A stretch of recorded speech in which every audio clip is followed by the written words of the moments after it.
Welcome to The Actor's Choice, where the actors and actresses have a chance to talk about themselves and their careers. Join us now for the next hour as we explore the marvelous industry of acting by actors and actresses from today's exciting show business world. And now, direct from Hollywood, here's your host, Ron Brewington. Hi, everybody. I'm Ron Brewington, and welcome to The Actor's Choice. Roll it.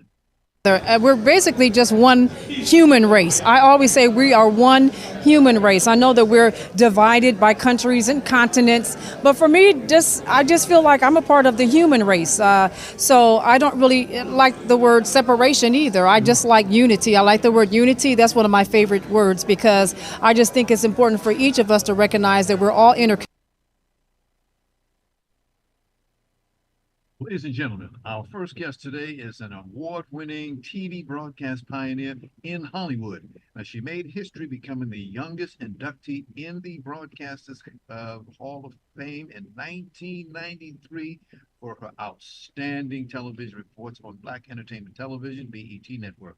Now, more than 40 million TVs has watched her entertainment reports covering the Oscar Awards, Grammy Music Awards, Emmy Awards, Golden Globe Awards, American Music Awards, which they had one last night, by the way, and many, many others. So, ladies and gentlemen, this is a lady I've known for a long, long time.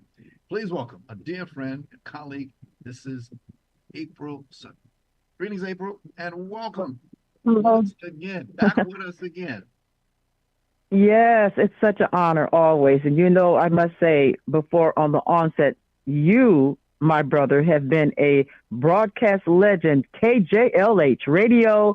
You have been one of my favorite broadcasters for a long, long, long time. So thank you for standing in the gap for broadcasters. We look up to you and thank you so much for doing this wonderful podcast. So much. Thank you. Thank you. Now let's start with where you were born. Where was that? Ohio, the Buckeye State. H10, we used to call it, yes. Mm-hmm. And what city in Ohio did you come from? Akron. Okay. So now we have to fast forward a little bit. How did you first get started in Hollywood? Well, I started out as a television reporter at WJW TV8, which is the CBS station in Cleveland. After I finished that, and then I moved to CBS in Houston, KHOU Channel 11 in Houston, Texas. And at that CBS station, I hosted a local television talk show. But then I heard about a brand new network was getting started, and they were looking for a West Coast Hollywood reporter.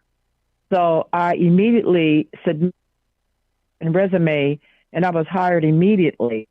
I ended up transferring to Los Angeles to take on this new venture as the very first West Coast Hollywood reporter for the very first Black television network in American history. That's good. But you came here to Hollywood looking very good. How much of it did that have to do for you?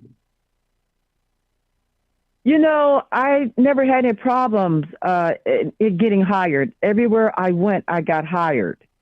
So, but also you have to remember, I had a bachelor's degree and a master's degree. So my college education helped me. So I must say that, thank goodness that I went on to continue my education. Gotcha. Now, you made history becoming, as we said, the youngest inductee in the Broadcasters Hall of Fame. But there was outstanding work that you did over there at BET. Tell us how you felt when you got that piece of gold piece of plate in your hands. There was a big moment, I was so happy that my mother was actually able to be there to witness this historic moment for me in my career. It happened for me very young, of course, way back in 1993. Mm-hmm. So when I discovered that I was going to receive this wonderful accolade, it was really a wonderful moment for me. So it almost caught me by surprise. But I'm very happy that it happened. I'm glad that my work was recognized because working in Hollywood, it is a grind and you have to work relentlessly because there's so much competition. So you really have to stay focused. So I was really, really happy to receive that honor. Now, as you see, ladies and gentlemen, the lady is wearing glasses, dark glasses. That's her trademark. Known in this town, in those dark glasses. Looks good on. Okay, Tony, can you go to the next one? There's another picture that we want to take a look at. This is some of the clothes that she wears. Uh, oh yeah, there it is. There you can see it. And that's some the lady likes to wear clothes. And this is Hollywood. You got to dress for the occasion. You just can't walk around looking scrawny. You got to look good. She makes it look very very good. Um, you have interviewed many celebrities over the course of your television career. Is that correct, ma'am? Oh, yes. I've interviewed from Janet Jackson to Denzel Washington to Jennifer Lopez to Angelina Jolie, Stevie Wonder, Quincy Jones, Michael Jackson. The list just goes on and on and on. Eddie Murphy, it's just Luther Vandross, Dionne Warwick, Rick James, the Good Girls, Gerald Busby, Motown great Berry Gordy. I mean, the list, I could just go on and on with the people that I've interviewed. It's amazing. Amazing. As a gentleman's going to come up right behind you, he's done a lot, 40,000 interviews he's done. I'm sure you've done it in that and above. I'm certain about that, for sure. How do you rate today's celebrities versus celebrities of the past? Well, that's a really good question. Celebrities in the past, I have to look to the real legends who really were multi-talented. I'm talking about the likes of people like Sammy Davis Jr. This is a man who had a 60-year career, started out as a child star, and his career lasted decades, 6 decades. Can you imagine this? In a time when the United States was dealing with still the 60s and the civil rights era, he was able to sustain his career, which is phenomenal. Today's artists, they're lucky if they can get past 2 albums, if that. They're lucky if they can get 3 hit songs or even to continue past 3 hit songs. Today's artists, it's like a microwave generation. They want fame and money fast, but as fast as they get it is as fast as they disappear. The legends of the past of the Sammy Davis Jr.'s and the James Browns and the Aretha Franklins and people of that era, they had very long-lasting careers. It was all about talent. It had nothing to do with the outer look of, what you look like. You really had to have talent, real talent. So to me, that's the difference. Today, I don't know that it takes talent. If you have likes on an Instagram, you can almost get a record deal just based on that. Right. Has nothing really to do with the kind of talent that Sammy Davis Jr. had or the talent that Aretha Franklin had. We don't have current female singers today coming into the game that has the talent of an Aretha Franklin. Name me 5. But I know that Cardi B is big. I know that Megan Thee Stallion is big. Do they sing like Aretha Franklin? No. I think it's safe to say that.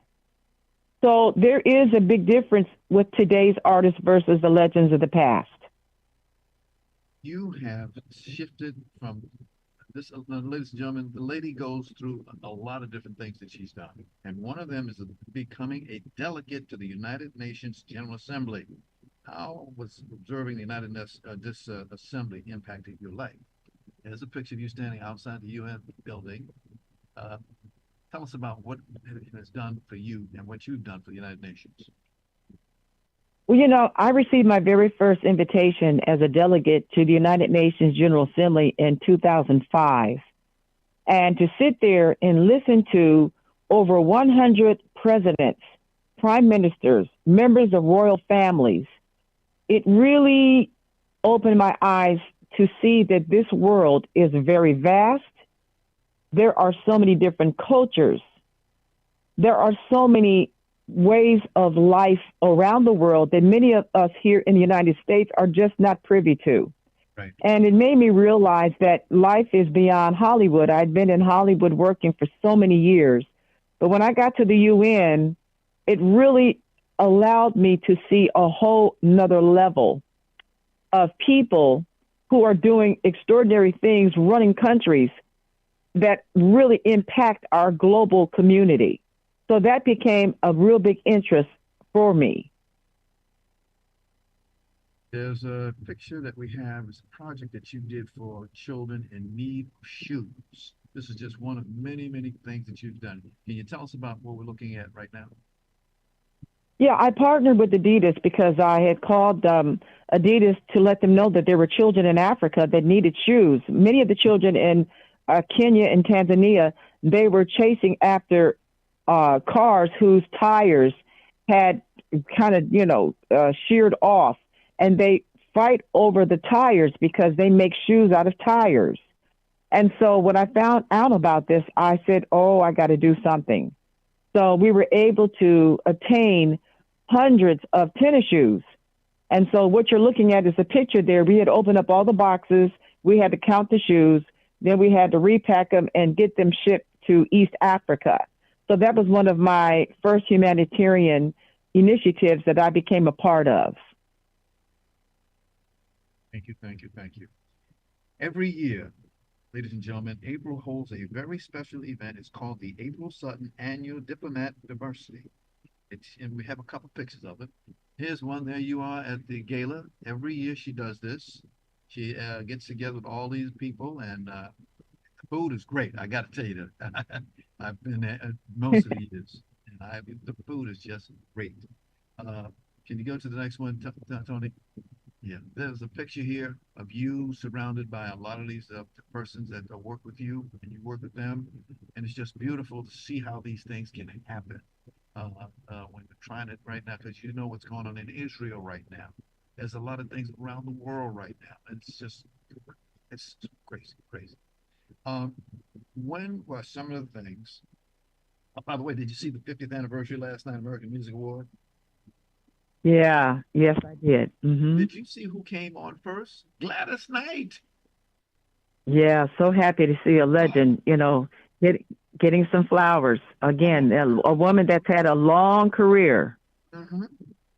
Mm-hmm. Yeah, fantastic. Just so great to see our legends. If I wish I was there, we just give her a good hug. I've known her over the years too, and in this business, you meet these people are more than just people. There's many things to say about them. They're here to do a job. We're here to do our job. That's what I can say about this. Definitely. Yes. Definitely. Young girls are now alternating their physical bodies with butt implants, breast implants, plastic surgery, Botox. Do you think that it's working for the detriment to those young girls? Yeah, I'm very concerned. Mm-hmm. I'm very concerned about our young people that are putting so much importance on the physical outer part of their body that they are altering their faces, altering their whole body.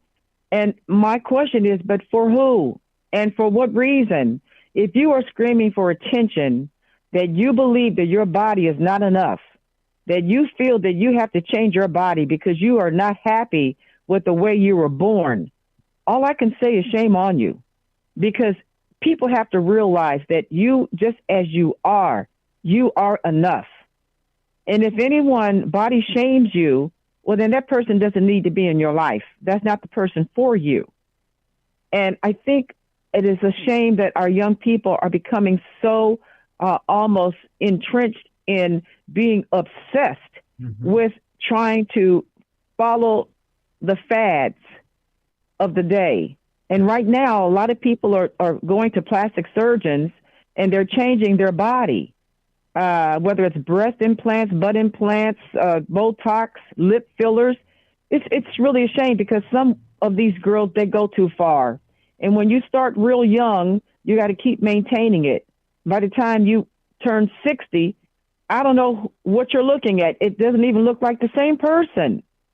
So I just hope that there will be at some point this issue to be addressed, and that young people need to realize that the way that they were born, it is enough. Final question. What's new for you? What are you doing these days?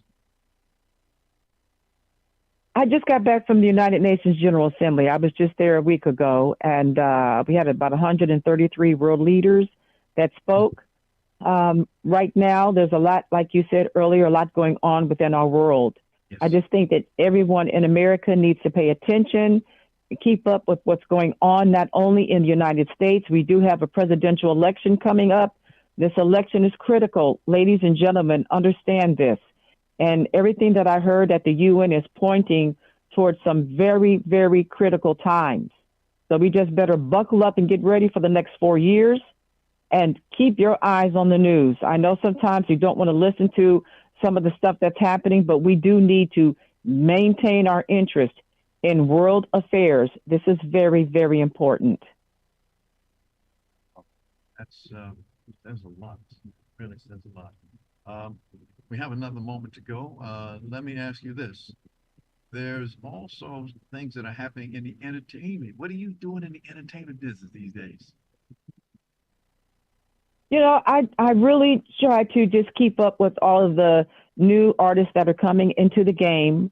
I think, you know, the young people that are coming into the game, they need to pay attention to what's happening with P. Diddy. They need to learn and listen and understand that there are pitfalls in the entertainment industry.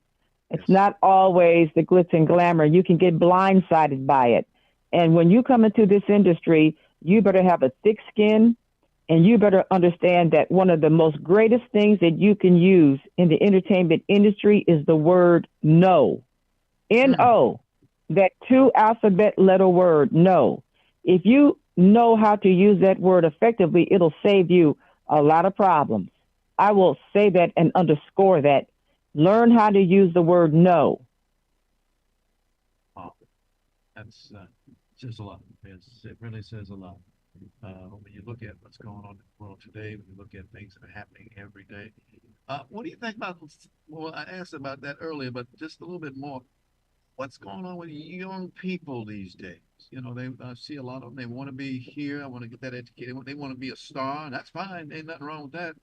But they have to. Do you think they need to slow down a little bit and maybe speed up a little bit? What do you say?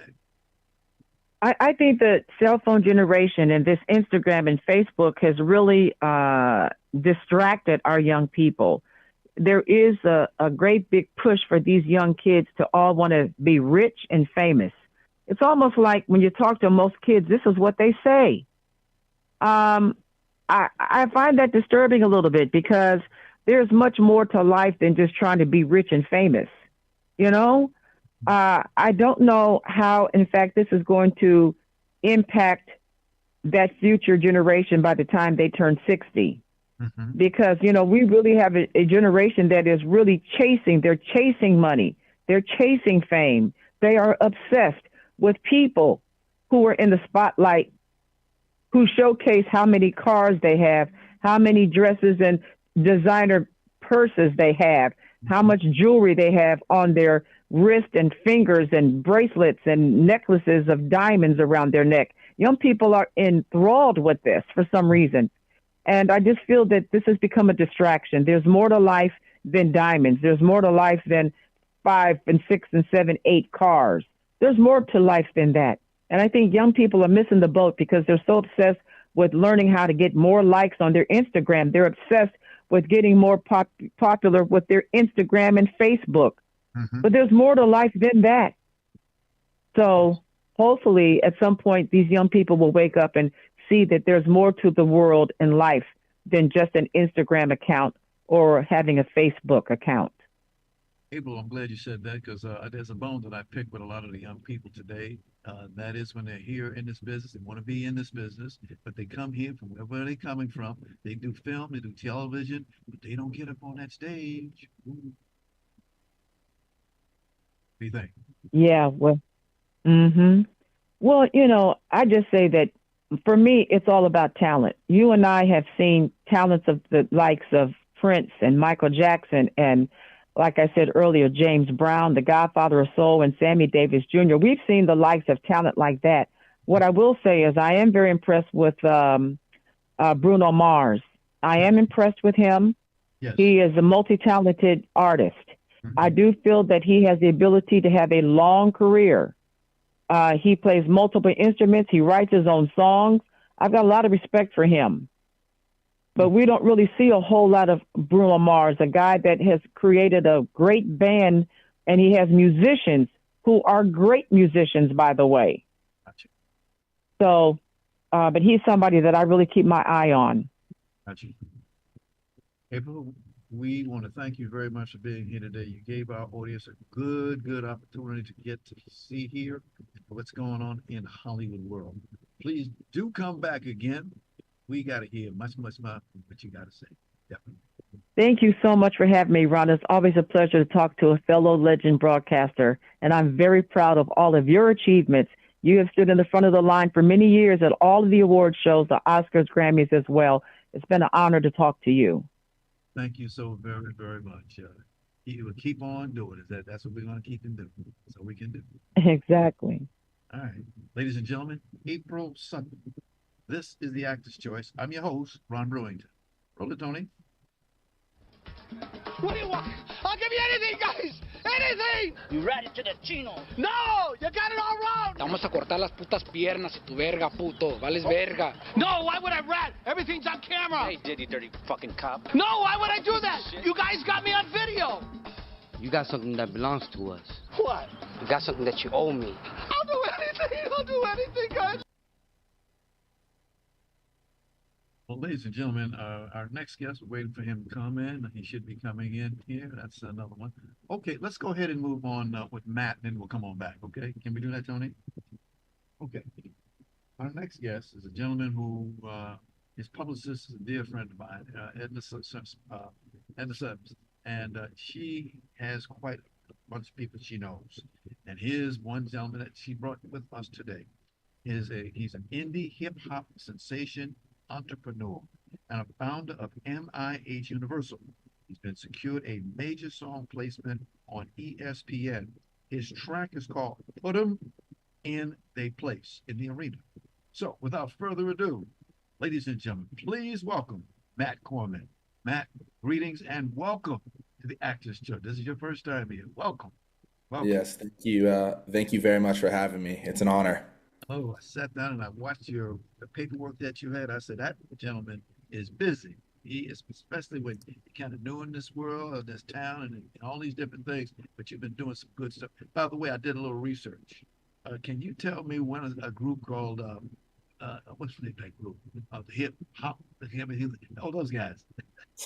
Does that make sense on you? Yeah, for sure. So you've been getting your hip hop bag lately, huh? Oh yeah, 1971 is when he came out. That great thing. Let's hop right now into your latest signal. Again, Put 'Em in the Place in the Arena. Tell us about your particular composition. How did it even come to fruition? Yeah. So I originally released the song back in 2020, and with the producer, his name's Futile, and then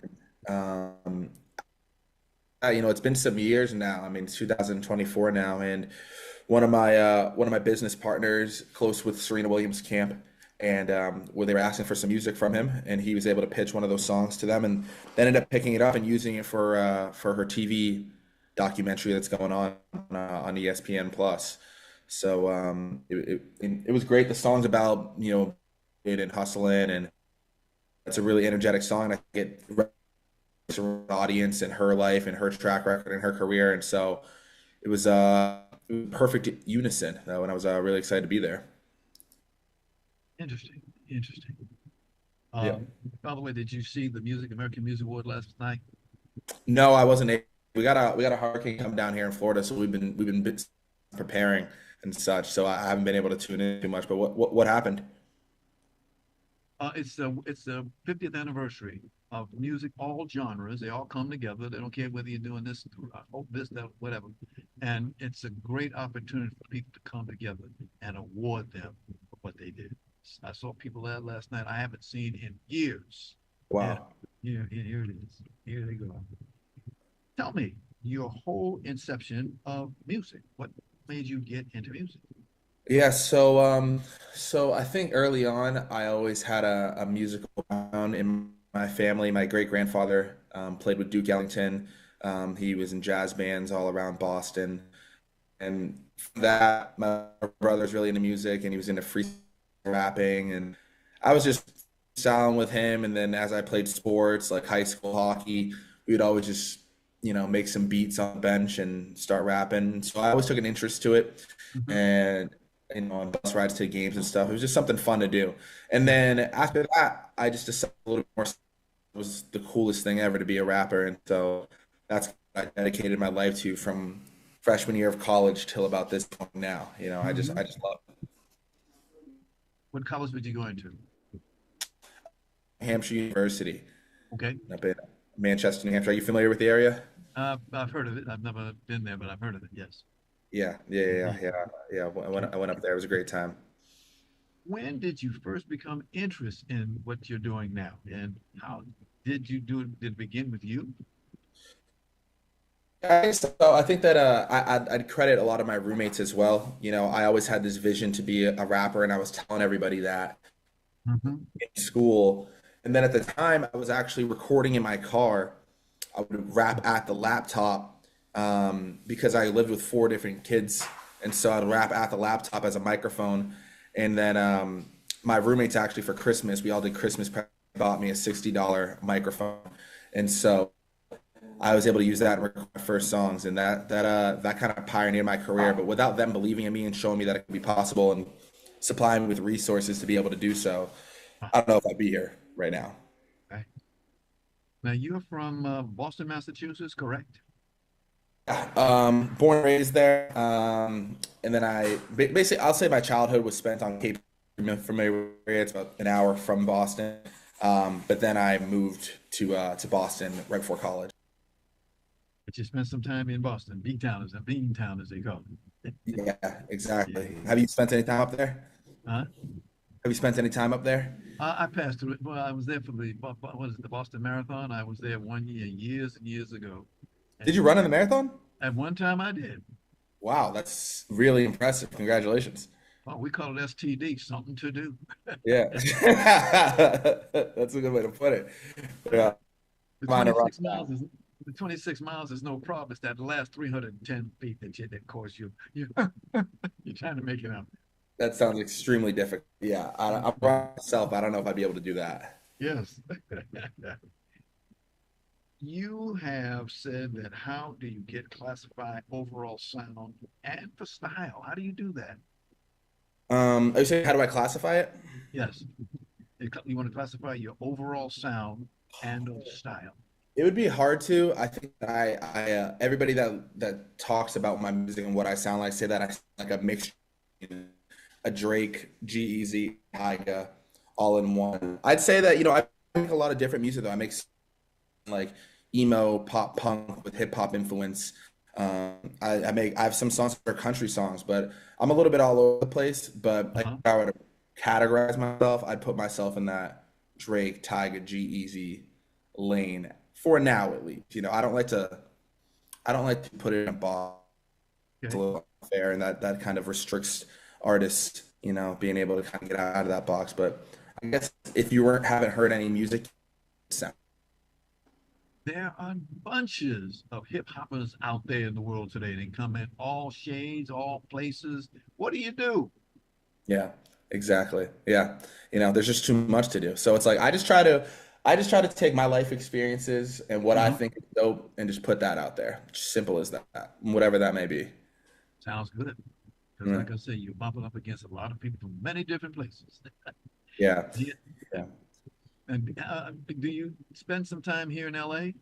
Yeah. I go there about once a month at this point. I was Uh-huh. just out there recently. I just played a show at the Viper Room. Have you been there before, the Viper Room? I haven't been there. I know about it. I've never been there. Yeah, Johnny Depp used to own it. It's a Yes. pretty legendary venue there, and we played a show there a couple days ago actually, and it went really well. I enjoy going out to Los Angeles. That's where most of the industry really hangs out. So I have to be in and out of there, where I connect with Oh, people. New York. What about them? Yeah, New York too for sure. We played a show in SOBs in New York City a month ago. I also played last before that. I love New York. It's almost like the polar opposite of Los Angeles though culturally. And being an East Coast guy, it's always nice to kind of get out there Yeah. for sure. Yeah. I have to say that Yeah. because I'm from New York City. That's where I'm from. Oh, what borough are you from? Uh, uh, New York City, Harlem, uptown. Oh, okay, gotcha. Yes. Okay, cool. We used to Cool. say, I didn't know that you're from New York yourself. And you're out in California though, right? I'm here in California now, but I was in New York City for the first 20 years of my life. Gotcha. Gotcha. Okay. So you got that New York's in you. Okay. Yes. And then I went and joined the Navy. Oh, wow. Wow. And is that what brought you out on the West Coast? Yeah, well, all over the world. That was through that I was able to see and get a lot of places to go and see. Wow. Very cool. Thank you for your service. Right. See me after this meeting is over. We'll get to talk about you getting in the Navy. Think you want to get in the Navy? Hello? Say it again. I said we lost you for a second there. Can you hear me? I can hear you. We want to get you to come in the Navy, right? That's the joke. Let's move on.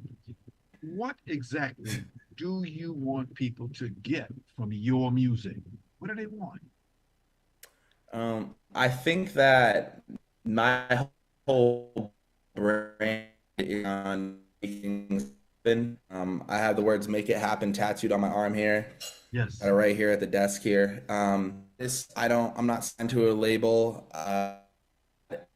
Any other reason to this other than and able to get it to this level through just knocking on, breaking down walls, and just consistency. And I got my message and my music would be to show others that whatever you're doing in your life, that's something that you could do and utilize too. You know, I want people to be able to look at my story of time. He's not signed yet. He's getting songs and TV placements. He's able to make a living off his music, tour the world. And I'm trying to get to a superstar level. And it's not just out of a place of, hey, I want to, selfishly be super successful, but alongside that, I want it to be viewed as a way to help people, where people can look at it and be like, hey, that could be me one day with whatever dream or goal that they're chasing, even though they may not have the $1 million behind them or whatever it is that other people may have. It doesn't really matter. It should just be about yourself and your mindset and how you can persevere through problems. And I think I show that through the actual music and the lyrics as well. Man, Tony, can you set up number 46 there? This is a pick-up board that showed you just came in from the East Coast tour. I see you had some fun. Yeah, wow. Thank you for you got it all. Yeah, so that first and run with Act, and we were supported by a wonderful gentleman named Hank. We played 6 cities. It was a great time. We've been on the road a lot this whole year. I've spent more time in hotels than I have in my own condo. So we've been around quite, just keeping busy, and great tour. It was smaller route, but it was great to go see fans and listeners on the East Coast, though. It's always good to come back home. Are you setting up another campaign now? We're aiming to go out in 2025 at the top of the year. I think for the winter we're probably done. I go and play a Halloween show in Denver, Colorado, but I think the top of 25 we're going to plan to be on the road as much as possible again. Sounds good. Matt, I want to thank you for now and in the future. I wish you success, and please give my best to your publicist, my good friend, Dr. Edney Sims. Please, she was a guest last year, by the way, so she has, that's all about it. Okay. All I can say is 2 words. Awesome. Thank you so much for having me, Ron. Yes. Thank you. Appreciate it. Ladies and gentlemen, this is Matt Carman. This is the Actor's Choice. I'm Ron Brewington. Roll it, Tony. Let me land. What do you want? I'll give you anything, guys. Anything. You rat it to the chino. No, you got it all wrong. Te vamos a cortar las putas piernas y tu verga, puto. Vales verga. No, why would I rat? Everything's on camera. Hey, did you dirty fucking cop? No, why would I do that? You guys got me on video. You got something that belongs look at to that us. guy right there. I know him. I've seen him someplace in the world. Ladies and gentlemen, I knew my next door guest for a long time. I was teaching over at Santa Monica College and doing weekly work here at the Actor's Choice. While he was a motivational speaker, this is one of many things he was doing. He was a producer and a host of over 300 half-hour television shows. He also specialized in celebrity endorsements and handed out personal experiences of celebrities. He also has interviewed, ready for this? He also has interviewed over 40,000 celebrities in the field of film, television, sports, and political arena for TV, radio, and print. Okay. Now he's doing a new film called American Comedy. So, ladies and gentlemen, please welcome Pete Allman. Hi, Pete. Pete, can you hear me? Okay. Must be. Can you hear me now? The weather? Okay. Can you hear me? And can you see me waving? Okay. Having a little problem there. Uh, Pete Allman, over the years, like I said, he's done a lot of work in different places, and uh, he's he's making a movement now. And that movement is, when I saw and heard about it, I went, well, go for it, Russell, go for it. What it is that he's now moving into, and over the last couple of years, he's moved from television and whatnot into film. Okay, can you hear me, Peter? Can you hear me? Okay. I'll just go ahead and carry you through this one. I think we have a little television problem. But anyway, uh, this gentleman was born and raised in a little place called Rome, New York. So that was a place to be and to be from, as they said. And his first uh, job that he got was in 2010 when he was working with a film drama called Brando Unauthorized. That was his first film that he did. He's done a few since then. There you go. He's done a few. And in this one, it delves into the career of Marlon Brando. So it was a good opportunity for him to jump out of one world and into another world. Okay.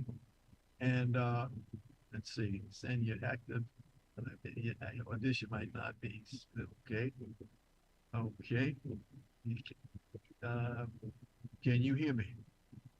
Nod your head if you can hear me. Okay. Move on. He had the role of Robert Shapiro, and he also did a job as the producer. So he was wearing two hats. He was an actor, and he was a producer. So he really got a lot out of that. Next one that got into it was a movie called Yakuza. Yakuza, it was a film action. He played the role of Rich. This movement after he had gone through other movies that he's gone through. And he's had a chance to see and hear a lot of good things out there. I'm watching him right now. He's got that look, so I'm gonna just stay there with him. Uh, he is, like I said, now doing a job in a movie called The American Comedy. Tony, would you please? There we go. I think his line dropped down. There it is, American Comedy. Its audio isn't active. So just keep on moving. Okay. Tony, okay, if you can roll that video, that trailer, and see what it looks like. There, right now, I can see him now. He's moving around. Oh, you push this, push that. I have to do it too. I know what he's talking about. There you go. There you go. Shows that's number 36A. Okay. My fellow Americans, I'm sure you're all aware of Russia's unprovoked attacks on Germany and Jamaica earlier today. We have breaking news out of Germany this evening. What appeared to be a Russian missile has struck a water treatment facility near Berlin. I've got to make a phone call that might just possibly save planet Earth. Sounds like Sleepy Joe needs to head honcho to make America great again. He's the only one. Who's the only one? So who is the only one? Spit it out, sir! Wow. That was a trailer for the new movie that he's doing right now called American Comedy. And a lot of work went into it.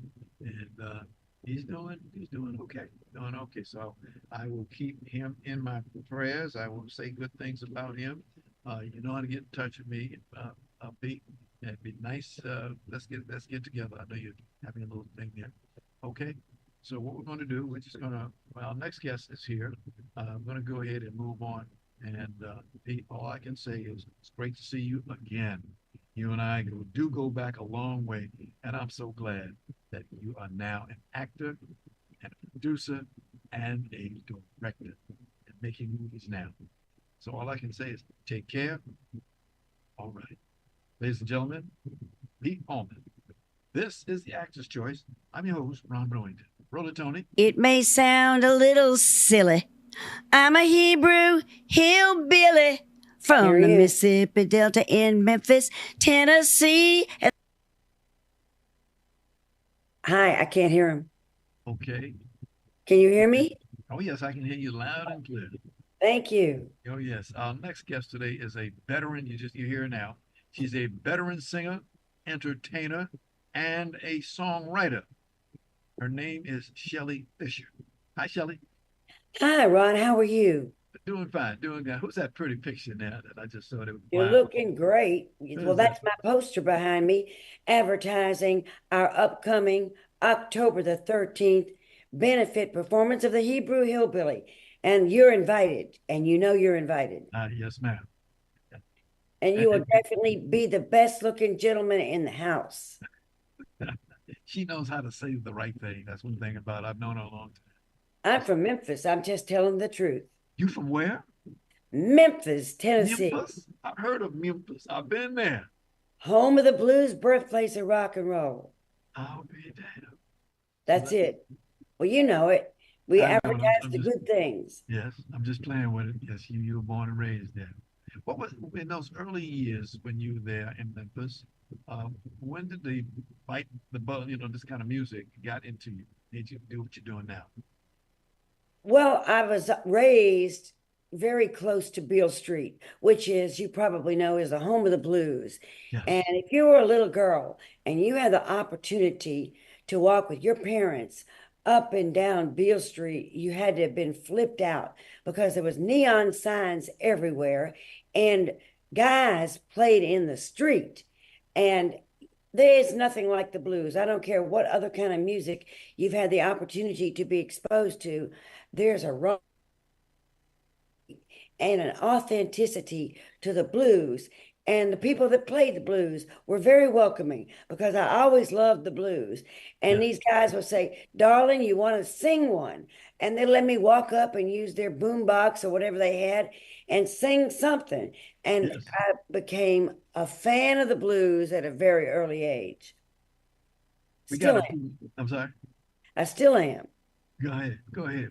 Did you know that Otis Redding just got his star on the Walk of Fame? Yes, I saw that. That's great. Long overdue. My gosh, like 30 years or 40 years past the time, but at least they're doing a biopic and it's sponsored, I think, by the family of the great Otis Redding. And I had many friends who worked with Otis Redding because I was a friend of Stax Records. And one of my really good friends, Steve Cropper, was co-writer for Dock of the Bay and many of the Otis Redding hits. So I feel very connected with that music. That's beautiful.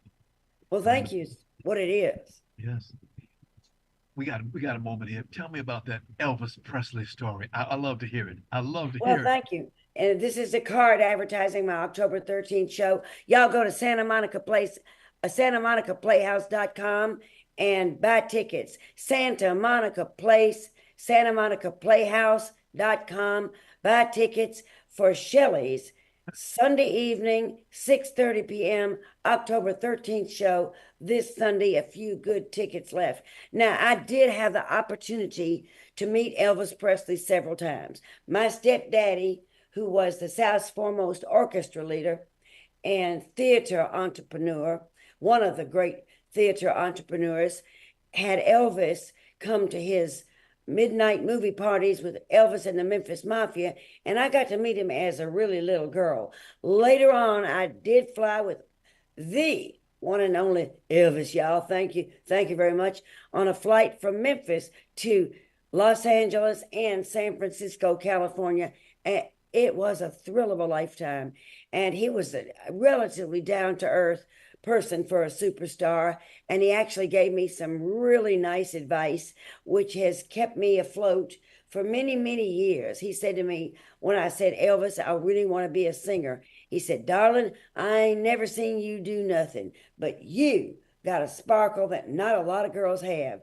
Don't you lose it out there in California, or you'll become just another hard broad, and they're a dime a dozen. And darling, don't you forget, Elvis told you so. So that's my big Elvis story. Thank you. I always ask that story. It's the Uh-oh. truth. When you go, Y'all come out and see my show this Sunday evening. Okay, we can talk about it. It can be discussed. Okay. This is the first show I've done in a year. Is that because right? many circumstances have been very difficult for myself and the Santa Monica Playhouse. They had a recent disaster. That's why we're asking all the folks to come out and support them.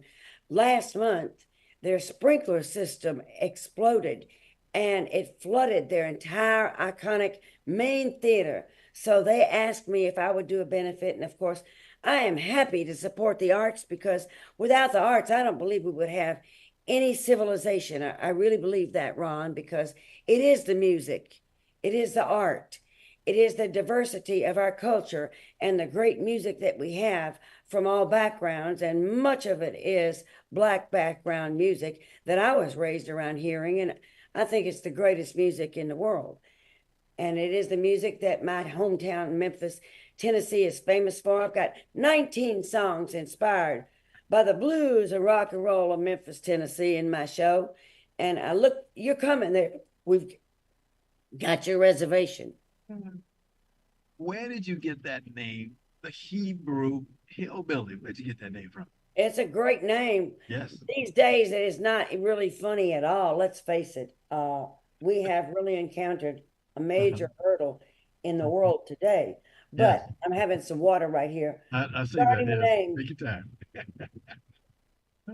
I'm from Memphis. And let's face it, I was considered different there. And my first grade teacher called me up to her desk and she says, "Darling, are you one of them Hebrew hillbillies?"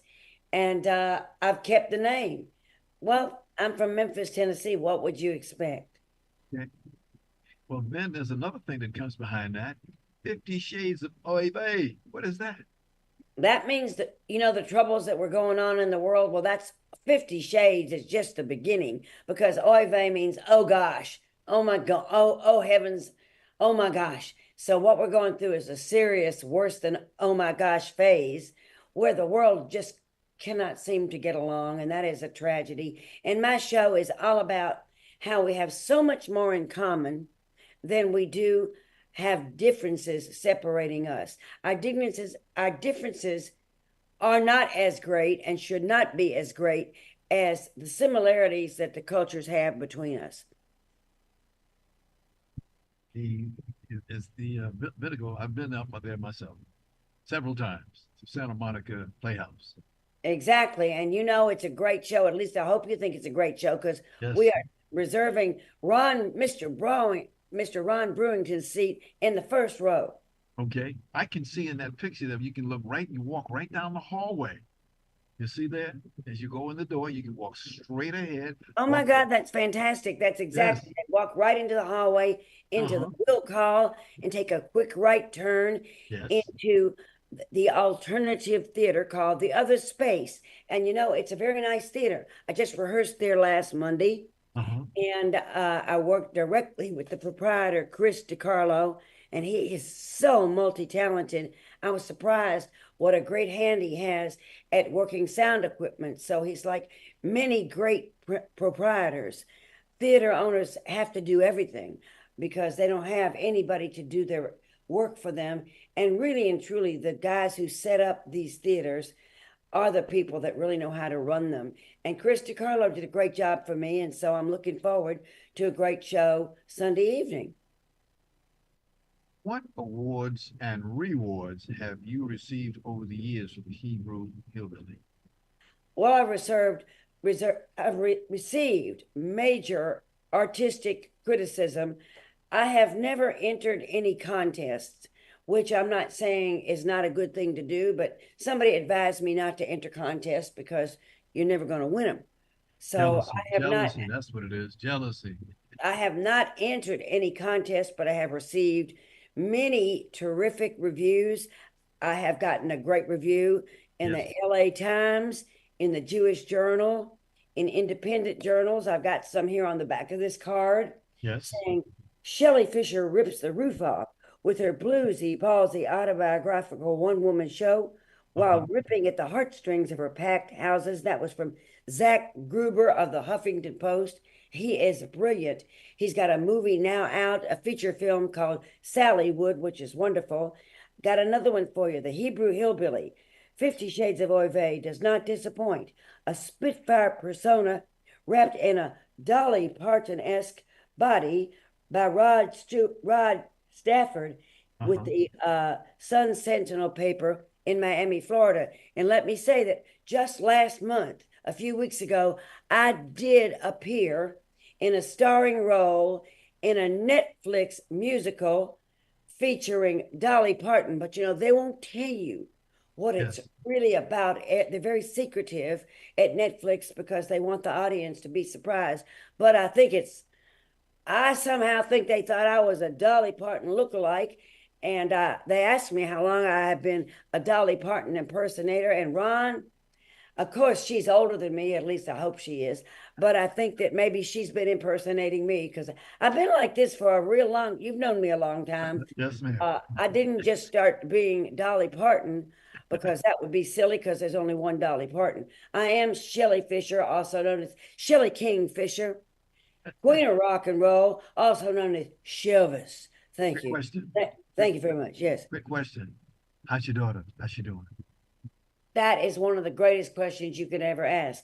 My daughter is the best daughter on earth.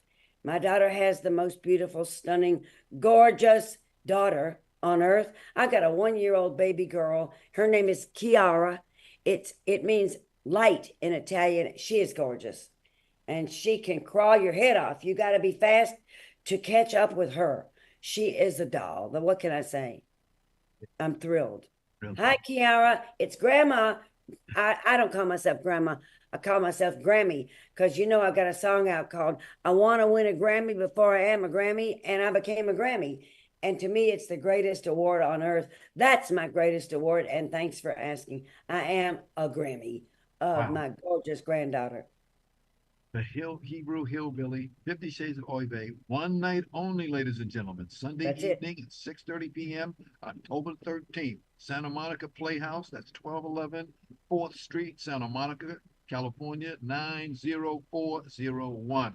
Telephone numbers for VIP 310-394-9779. That's 310-394-9779. And general tickets are 310-344-6410. Is that correct, madam? Did I get that? That's just perfect. And they can go directly to SantaMonicaPlayhouse.com, y'all, and buy a ticket.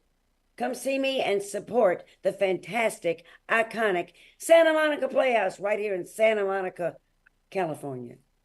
Thank you, Shelley. Thank you, Ron. I love you. I do. Roses to you. Oh, look at that. Tony, can you see that? Ooh, can you see that? Can you see it? I see it. Amen. Amen. My rose, my boyfriend gave to me, and I'm really thrilled. Yes, indeed. As we say, you're done it again. Thank you, and you look marvelous, darling. Hope to see you this Sunday evening, 6:30 p.m. Thank y'all. God bless you. I want to thank our sponsors, Harvey Brandman, Photography as an Art, Ron Irwin's Lose Life, the way to lose weight. Okay. Larry Buford's Book to the Future Time, Travel, Message in a Capsule, State Farm agent Carla Green, and veteran actor Rod Brownstein's Actor Training Facility and Actor Space. Okay. And much thanks to our guests today, Hollywood TV broadcaster, BET on-air channel, TV host, name is April Sutton. Actor, producer, singer, Pete Allman, he was there. Also raising hip-hop star Matt Corman. What a guy. What a guy. And singer, entertainer, songwriter Shelley Fisher, the Actor's Choice is a presentation of B&B Productions. Kunal Brewington is the president, and Sydney Chandler, she's our executive producer. Special thanks to our one-time growing and evidence. We thank you so very, very much. I'm Ron Brewington. See you next time. Okay.